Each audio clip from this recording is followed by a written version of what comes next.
Assalamualaikum warahmatullahi wabarakatuh. Salam sejahtera bagi kita semua.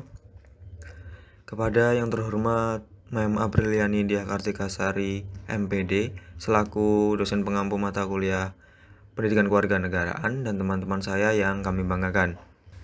Pertama-tama mari kita panjatkan puja dan puji syukur kehadirat Allah Subhanahu wa taala yang telah memberikan rahmat serta hidayahnya kepada kita.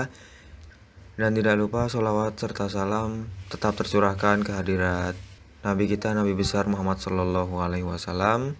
Semoga di akhirat kelak kita mendapat syafaat dari beliau. Amin. Baiklah, di sini kami dari kelompok 4 akan mempresentasikan mengenai permasalahan yang berhubungan dengan demokrasi dan pendidikan demokrasi di Indonesia. Izinkan saya memperkenalkan anggota kelompok kami. Yang pertama adalah saya sendiri, Emnanda Hakim Nazila Prilana. Kemudian Syifa Putri Anindya Tama sebagai pemateri, Temi Asmaul Zain sebagai pemateri, Syah Amanda Hera Martiza sebagai pemateri, dan Nafisha Fatihun Nazila sebagai pemateri. Baiklah, selanjutnya pengertian demokrasi. Secara etimologi, demokrasi berasal dari bahasa Yunani yaitu demos yang artinya rakyat dan kratos atau kratein yang artinya adalah pemerintahan atau kekuasaan. Secara bahasa, demos kratos atau demos kratein adalah pemerintahan rakyat atau kekuasaan rakyat. Demokrasi adalah sebuah sistem yang pemerintahannya ada di tangan rakyat, kekuasaan tertinggi dalam keputusan bersama rakyat dan rakyat berkuasa, pemerintah rakyat dan oleh rakyat. Demokrasi adalah sebuah sistem yang menjadi tatanan aktivitas masyarakat dan negara. Beberapa ahli menjelaskan pendapat mereka mengenai arti dari demokrasi. Di antaranya adalah Abraham Lincoln. Menurutnya, demokrasi adalah sebuah hal yang didasari oleh rakyat. Ia menjelaskan bahwa demokrasi adalah sebuah pemerintahan yang berasal dari rakyat, oleh rakyat, dan untuk rakyat. Selanjutnya, menurut Strong, demokrasi adalah sistem pemerintahan di mana mayoritas rakyat berusia dewasa turut serta dalam politik atas dasar sistem perwakilan yang kemudian menjamin pemerintahan mempertanggungjawabkan setiap tindakan dan keputusannya. Menurut Harris Soche, demokrasi sebagai bentuk pemerintahan rakyat karenanya dalam kekuasaan pemerintahan terdapat porsi bagi rakyat atau orang banyak untuk mengatur dan mempertahankan serta melindungi dirinya dari paksaan orang lain atau badan yang bertanggung jawab memerintah. Selanjutnya, menurut Montesquieu, kekuasaan negara harus dibagi dan dilaksanakan oleh 3 lembaga atau institusi yang berbeda dan terpisah satu sama lainnya. Yang pertama adalah legislatif yang merupakan pemegang kekuasaan untuk membuat undang-undang. Dan yang kedua adalah eksekutif yang memiliki kekuasaan dalam melaksanakan undang-undang. Dan ketiga adalah yudikatif yang memegang kekuasaan untuk mengadili pelaksanaan undang-undang. Dan masing-masing institusi tersebut berdiri secara independen tanpa dipengaruhi oleh institusi lainnya.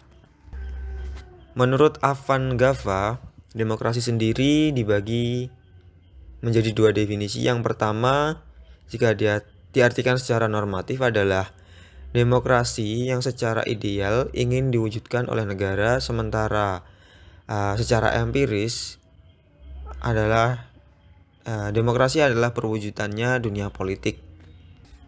Dan menurut Aristoteles, demokrasi adalah sebuah kebebasan setiap warga negara. Kebebasan tersebut digunakan untuk saling berbagi kekuasaan, dan suatu kebebasan menjadi prinsip demokrasi, atau prinsip demokrasi adalah kebebasan. Hal itu karena hanya melalui kebebasan warga negara dapat saling berbagi sebuah kekuasaan di dalam negaranya sendiri. Selanjutnya, nomor 7, menurut John L. Esposito, pada sistem demokrasi, semua orang berhak berpartisipasi, baik terlibat, aktif, maupun mengontrol kebijakan yang dikeluarkan oleh pemerintah. Selain itu, tentu saja dalam lembaga resmi pemerintah terdapat pemisahan yang jelas antara unsur eksekutif, legislatif maupun yudikatif. Dan yang terakhir menurut Joseph A. Schummer, menurutnya demokrasi adalah suatu perencanaan institusional. Kemudian perencanaan tersebut dilakukan untuk mencapai sebuah keputusan politik, di mana setiap individu akan memperoleh kekuasaan untuk memutuskan cara perjuangan yang kompetitif. Dan hal itu dilakukan atas dasar suara rakyat. Baik, selanjutnya adalah sejarah demokrasi di Indonesia. Demokrasi di Indonesia tumbuh dan berkembang seiring perjuangan para pahlawan bangsa. Mulai dari pergerakan-pergerakan serta paham-paham yang masuk di Indonesia, menimbulkan gagasan tersendiri ke arah mana negara ini akan dituju oleh Founding Father. Para pendiri bangsa tidaklah semudah itu menentukan ke arah mana dan bentuk negara seperti apa yang akan dimulai. Jadi di sini terdapat 4 periode sejarah demokrasi di Indonesia, yaitu yang pertama periode 1945 sampai 1959 atau demokrasi liberal atau juga bisa disebut demokrasi parlementer. Pada masa berlakunya Undang-Undang 1945 yang terjadi yaitu pada tahun 1945 sampai 1949, kemudian dilanjutkan pada masa berlakunya Republik Indonesia Serikat atau RIS pada tahun 1949 dan UUDS pada tahun 1950. Dalam pemerintahan RIS, Indonesia dipimpin oleh Presiden RIS yaitu Insinyur Soekarno dan Presiden RI yaitu As-Saad. Terdapat 16 negara bagian dari hasil konferensi meja bundar. Sistem demokrasi liberal yang sebenarnya dimulai pada saat RI di bawah Undang-Undang 1950. Akibatnya jatuh bangunnya kabinet menjadi pemandangan yang lazim. Menurut Jazim Hamidi dan Mustafa Lutfi menyatakan bahwa pada saat itu implementasinya sistem parlementer tidak sejalan dengan UUD 1945 sebab persatuan yang digalang selama ini terlalu lemah dan memberi peluang kepada partai-partai politik dan Dewan Perwakilan Rakyat pada saat itu. UUDS 1950 menetapkan berlakunya sistem parlementer di mana badan eksekutif terdiri dari Presiden sebagai kepala negara konstitusional beserta menteri-menterinya yang mempunyai tanggung jawab politik. Kenyataan seiringnya kabinet silih berganti tersebut menimbulkan ketidakpuasan di kalangan politisi. Demikian pula pemerintahan yang tersentralisasi di Jawa banyak menimbulkan kecemburuan sosial pada bagian-bagian lain dari wilayah tanah air. Yang kedua, periode 1959 sampai 1965 atau demokrasi terpimpin. Kegagalan lembaga konstituante dalam menetapkan UUD yang baru yang diikuti dengan perpolitikan yang sangat memanas dan tidak mampu mengatasinya. Terdapat ciri-ciri demokrasi terpimpin menurut Insinyur Soekarno pada saat dikeluarkannya Dekret Presiden 1959. Mengenai peranan pemerintahan negara dalam penyelenggaraan demokrasi terjadi perubahan yang mendasar ketika ketetapan MPRS nomor 9 atau MPRS tahun 1965 menerapkan demokrasi terpimpin yang oleh Soekarno dikatakan sebagai demokrasi yang dipimpin oleh hikmah kebijaksanaan dalam permusyawaratan dan perwakilan sebagai landasan pelaksanaan demokrasi di Indonesia. Ide tentang demokrasi terpimpin banyak ditentang oleh kelompok oposisi. Mereka menolak gagasan demokrasi semacam itu karena pengertian terpimpin bertentangan dengan demokrasi. Menurut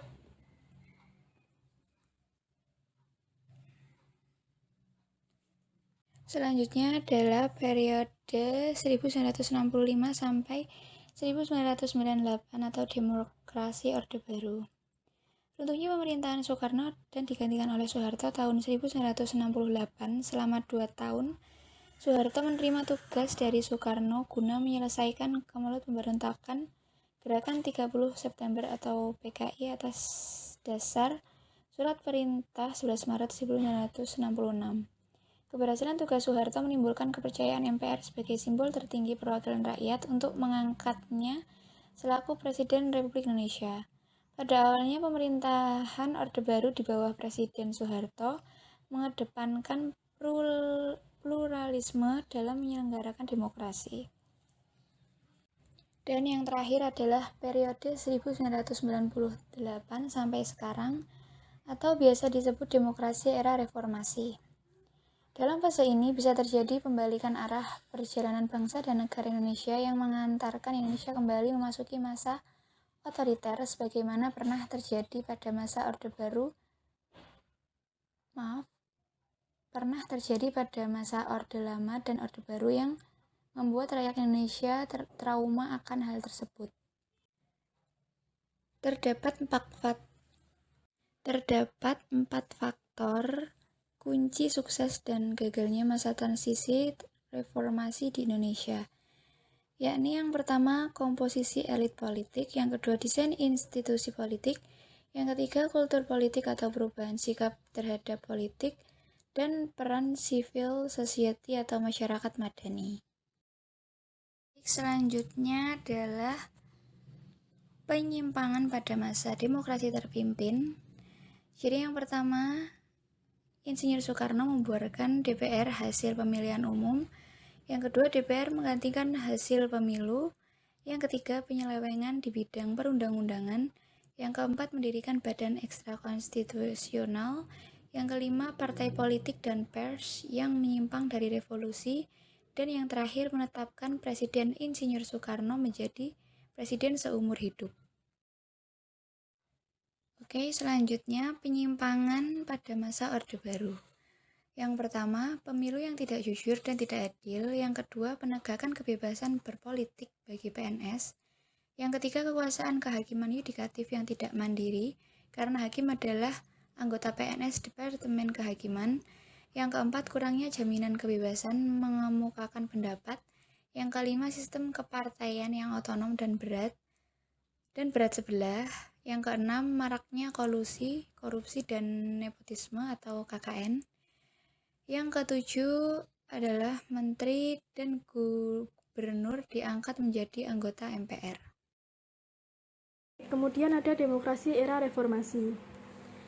Pada era ini dipimpin oleh Kiai Haji Abdurrahman Wahid atau Gus Dur. Dalam fase ini terjadi pembalikan arah perjalanan bangsa dan negara Indonesia yang mengantarkan Indonesia kembali memasuki masa otoriter sebagaimana pernah terjadi pada masa Orde Lama dan Orde Baru yang membuat rakyat Indonesia trauma. Menurut Asyumardi Azra, terdapat 4 faktor kunci sukses dan gagalnya masa transisi reformasi di Indonesia. Yang pertama, komposisi elit politik. Yang kedua, desain institusi politik. Yang ketiga, kultur politik atau perubahan sikap terhadap politik. Dan yang terakhir ada peran civil society atau masyarakat madani. Namun, pemerintahannya dilengsarkan dan diterpa berbagai kasus. Dan berakhirnya tahapan transisi yang ditandai dengan terbentuknya pemerintahan baru yang legitimate dengan beberapa indikator yang mengarah pada pembentukan instalasi demokrasi. Indikator itu antara lain, amandemen terhadap isi UUD 1945 telah dilakukan sebanyak 2 kali, kemudian menguatnya peran lembaga legislatif, dan dibangunnya suasana penghormatan terhadap HAM, lalu kurangnya peran militer dalam politik, dan masih banyak lagi. Pemerintahan Indonesia menikmati demokrasi ketiga setelah era kepemimpinan SBY diganti dengan pemerintahan Joko Widodo sebagai Presiden RI hingga sekarang. Selanjutnya ada jenis-jenis demokrasi. Setiap negara menerapkan sistem demokrasi dengan pemahamannya masing-masing. Berikut adalah jenis demokrasi yang ada di Indonesia. Yang pertama, demokrasi liberal atau parlementer. Demokrasi ini berlaku pada saat Undang-Undang Dasar Sementara 1950 dikeluarkan. Demokrasi ini kurang sesuai ketika diterapkan di Indonesia karena terjadi adanya pergantian kabinet yang menimbulkan tidak stabilnya bidang politik, ekonomi, sosial, dan juga keamanan. Yang kedua ada demokrasi terpimpin. Pada periode ini, Indonesia melakukan kerjasama dengan negara lain seperti Uni Soviet, Cina, Kamboja, dan Vietnam. Indonesia menjalani sistem demokrasi terpimpin setelah keluarnya dekret Presiden 5 Juli 1999.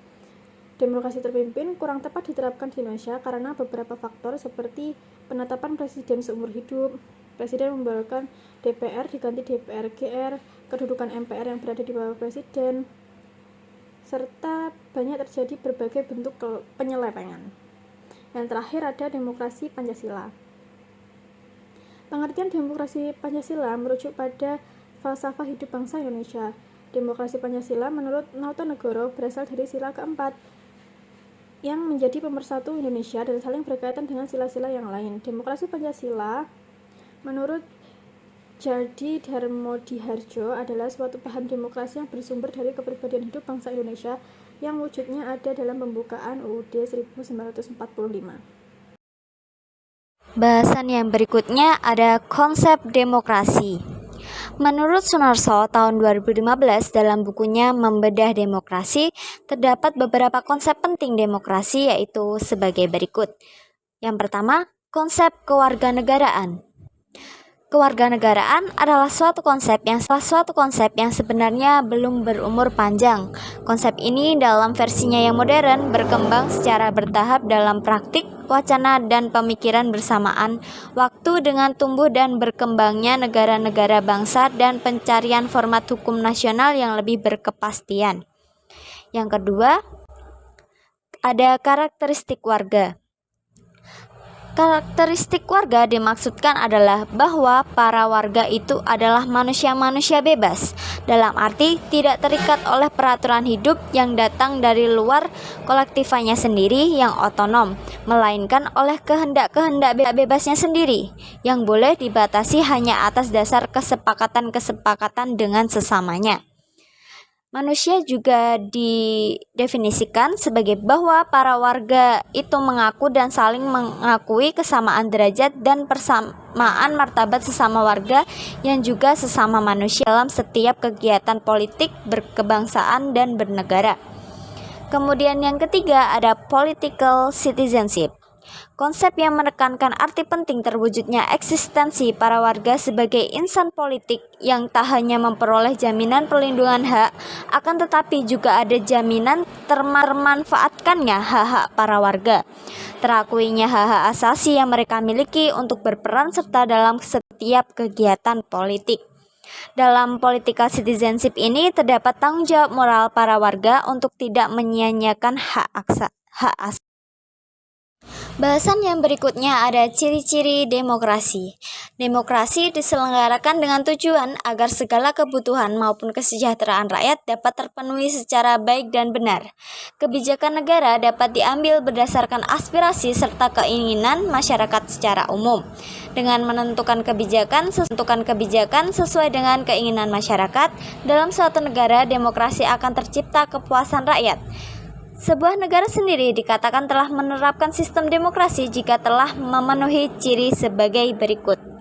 Yang pertama, memiliki perwakilan rakyat.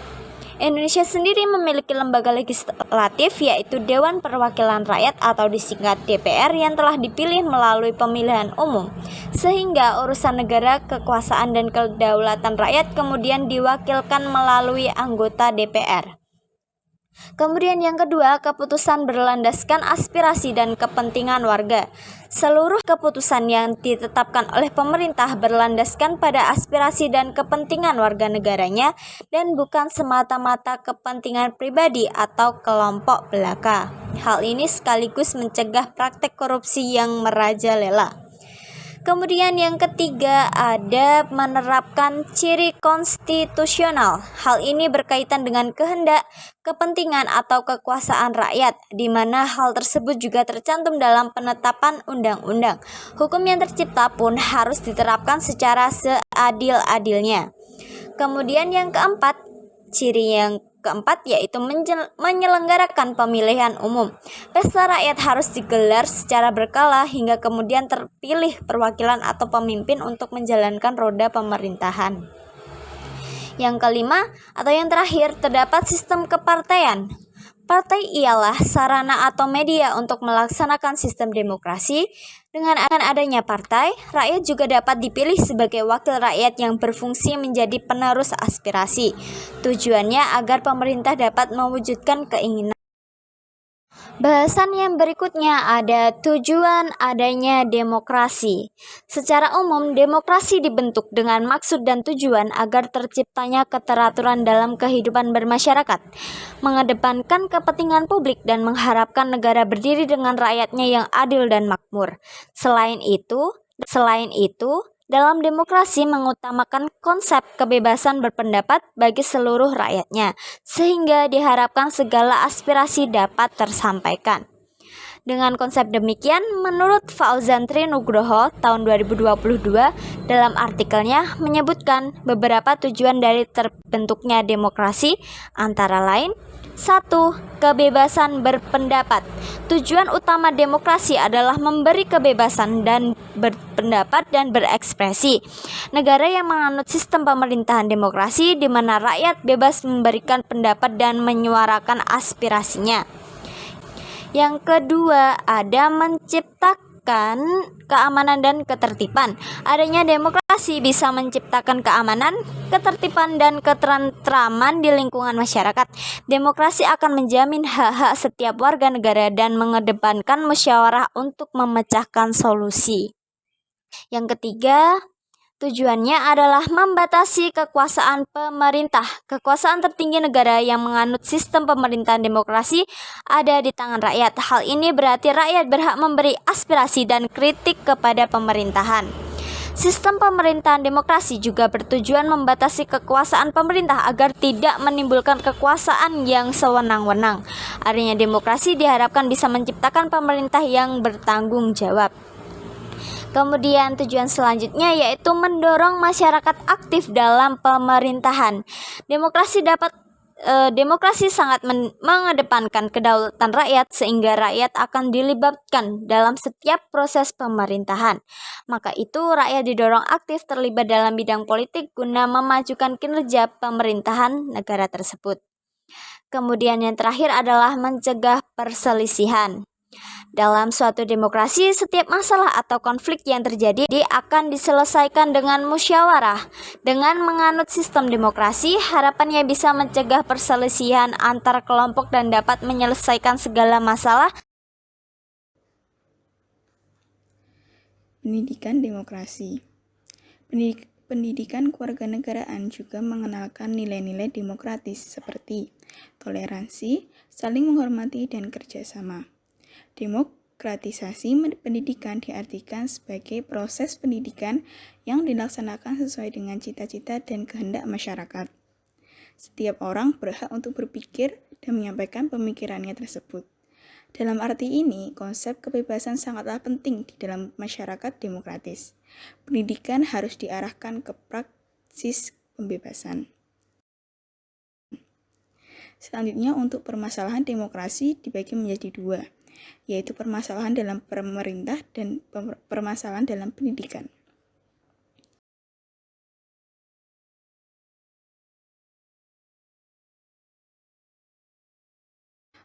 Dalam permasalahan dalam pemerintahan dibagi menjadi tiga, yaitu money politik, intimidasi, dan juga penggelembungan suara salah satu kandidat.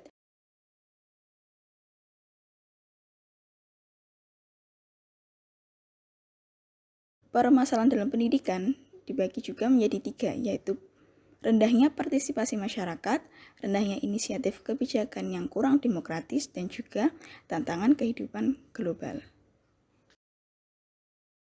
Baiklah, kesimpulannya adalah demokrasi adalah sebuah sistem yang pemerintahannya ada di tangan rakyat, kekuasaan tertinggi dalam keputusan bersama rakyat, rakyat berkuasa, pemerintah rakyat, dan oleh rakyat. Demokrasi adalah sebuah sistem yang menjadi tatanan aktivitas masyarakat dan negara. Hampir seluruh negara menyatakan dirinya sebagai negara yang mengedepankan rakyat. Kebebasan untuk mengeluarkan pendapat adalah prinsip universal dalam negara demokratis. Akan tetapi, kebebasan dalam pelaksanaannya tetap harus menghormati hak dan kebebasan orang lain, karena sejatinya setiap orang memiliki hak yang sama. Dalam pelaksanaannya, demokrasi mengutamakan asas musyawarah mufakat untuk kepentingan seluruh rakyat Indonesia, dan bangsa Indonesia adalah bangsa yang ideologinya terdapat di dalam Pancasila. Oleh karena itu, setiap sila yang terdapat dalam Pancasila harus diaplikasikan dalam kehidupan sehari-hari untuk menunjang kemajuan bangsa dan negara. Gagasan pokok atau gagasan dasar sistem demokrasi di Indonesia adalah penegakan hak asasi manusia, karena hakikat manusia yaitu pada dasarnya tiap warga memiliki harkat dan martabat yang sama dalam hubungan sosial sesama warga negara, termasuk juga dalam menyalurkan aspirasi dalam menyampaikan pendapat di muka umum. Baiklah, sekian dari kami kelompok 4. Demikian tadi presentasi kelompok kami. Mari kita mengucapkan alhamdulillah, saya sebagai moderator pada kesempatan kali ini. Mohon maaf yang sebesar-besarnya apabila ada kekurangan atau kelebihan, serta bila ada salah kata dan sikap. Akhir kata, wassalamualaikum warahmatullahi wabarakatuh.